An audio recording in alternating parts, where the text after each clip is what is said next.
तो दोस्तों यूपीएसआई को पेपर को लगभग 1 महीना रह गया है। और अगर आपने अभी इस वक्त भी मूल विधि कंप्लीट नहीं कर पाए हो तो मैं इस वीडियो में बताऊंगा कि कौन कौन सी धाराएं सबसे ज़्यादा इंपॉर्टेंट है, जिनको एक्ट को आप पढ़ लो तो आपकी मूल विधि लगभग 50% से ज़्यादा कंप्लीट हो जाएगी और आप बहुत कम पढ़ के भी ज़्यादा स्कोर कर सकते हो मूल विधि में। क्योंकि यार बहुत सारे बच्चे ऐसे हैं जिन्होंने मूल विधि को काफ़ी उतने अच्छे से नहीं पढ़ा है और अभी पढ़ाना स्टार्ट भी नहीं किया है।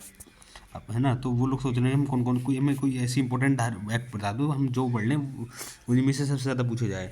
तो मैंने प्रीवियस पेपर के हिसाब से काफ़ी रिसर्च करी और फिर कुछ टोटल 8 एक्ट मैंने बहुत बहुत ही ज़्यादा इंपॉर्टेंट माने। इन 8 में से कम इन 8 को तो पढ़ ही लेना आप टोटल में से। और अगर ये 8 भी ना पढ़ पाओ तो शुरू के 5 तो ज़रूर पढ़ लेना, ठीक है। इनमें से सबसे ज़्यादा पूछा जाएगा।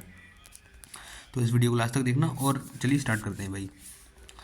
तो पहला एक्ट है जो सबसे ज़्यादा इंपॉर्टेंट और सबसे ज़्यादा क्वेश्चन पूछे गए हैं पिछले पेपर्स में मैंने देखा, तो वो है डोरी प्रोहिबिशन एक्ट 1961। यार ये एक तो बहुत ही ज़्यादा इंपॉर्टेंट है। इसमें लगभग हर पेपर में हर साइड में मुझे 1 से 2 क्वेश्चन मिले हैं इस एक्ट से, ठीक है। तो ये एक्ट ज़रूर पढ़ लेना भाई किसी भी हाल में। दूसरा आता है इनकम टैक्स एक्ट 1961। ये इससे भी ये काफ़ी बड़ा एक्ट है, ठीक है। तो बट ये भी ज़रूर पढ़ लेना भाई, वो बहुत ही ज़्यादा इंपॉर्टेंट है, ठीक है।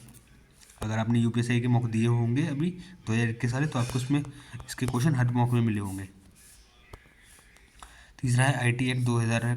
इसमें भी बहुत ही ज़्यादा इंपॉर्टेंट है। इसमें सबसे ज़्यादा क्वेश्चन पूछे जाते हैं डिजिटल सिग्नेचर से और 66 के सी वाले शेयर सिंगल केस जो है उससे सबसे ज़्यादा क्वेश्चन पूछे गए हैं, ठीक है, एज पर द पैटर्न।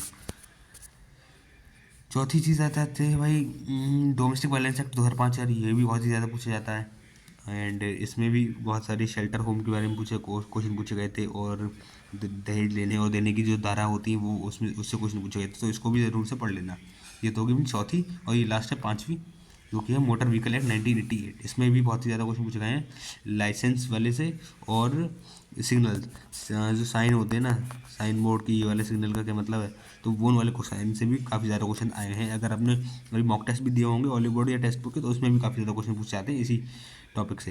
तो भाई ये तो 5 धाराएं हैं कि अगर तुम कुछ भी ना पढ़ पाओ तो इन 5 को तो ज़रूर पढ़ लो, ठीक है। अब अगर तुम्हारे पास टाइम है थोड़ा बहुत पढ़ने का, है ना, तो और निकाल सकते हो तो ये 3 धाराएं और पढ़ लेना बस। इससे आपका लगभग 50% से भी ज़्यादा ना 60% 70% से भी ज़्यादा काम हो जाएगा, क्योंकि सबसे ज़्यादा क्वेश्चन इन्हीं से पूछे जाएंगे।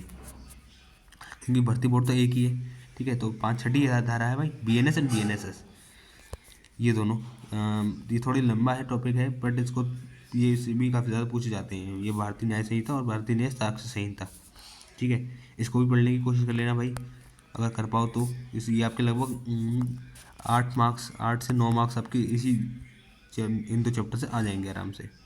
8 से 9 नंबर भाई बहुत ही ज़्यादा नंबर होते हैं यार आपके। अगर आपने ये पढ़ लिए तो आप कट ऑफ भी क्लियर हो सकती है। 8 नंबर से कभी कट ऑफ से रह भी जाते हैं और नहीं भी रहते हैं, ठीक है।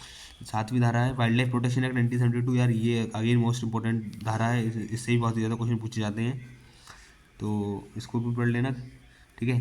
और आखिरी है भाई corruption of perception corruption act 1988। यार ये एक्ट भी बहुत ही ज़्यादा इंपॉर्टेंट है क्योंकि इससे भी बहुत ही ज़्यादा क्वेश्चन पूछे जाते हैं। तो ये तो वो 8 धाराएं मैंने बताई आपको जो आपको पढ़नी ही पढ़नी है अगर कुछ ना पढ़ पाओ तो। बट बाकी अगर आप सारा पढ़ लो तो वेल एंड गुड है। सबसे बढ़िया वही केस रहेगा कि अगर आप सारी की सारी धाराएं पढ़ लेते हो, ठीक है भाई। अब पढ़ने का सबसे अच्छा सोर्स मैं आपको बताऊं तो मैंने तो अभी एक बुक ली है, उस बुक से पढ़ रहा हूँ मैं। अगर आप भी कोई भी बुक चाहिए तो आप डिस्क्रिप्शन में उसकी लिंक दे सकते हो भाई, ठीक है। और ऐसी ही मोर वीडियोज़ देखने के लिए चैनल को सब्सक्राइब कर लो और वीडियो को लाइक कर दो।